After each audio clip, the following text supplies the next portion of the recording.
Tuturuan ko kayo ngayon kung paano magluto ng spicy tortang talong. Ito yung talong na binalatan ko na kanina at inihaw.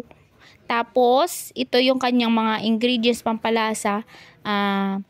Itlog, sibuyas, chili flakes, paminta, siling green, garlic flakes, pampalasa, harina. Diba guys, ang dami. Ang sarap niyan. Tapos ito guys, kanina habang naghahalo ako, nagpapainit na ako ng mantika. Kasi yung ginamit ko dito na kawali ay hindi non-sticky. Kaya possible na dumikit siya. Kaya pinainit ko ng pinainit yung kawali para hindi dumikit. Ayan na nga guys.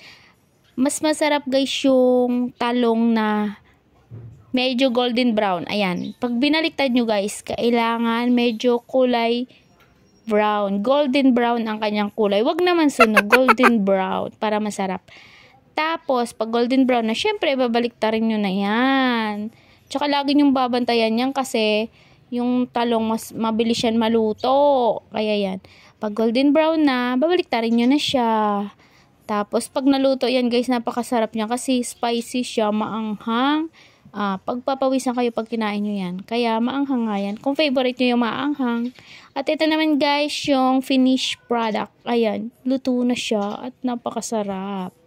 Kompleto ang mga recipe, mga ricados.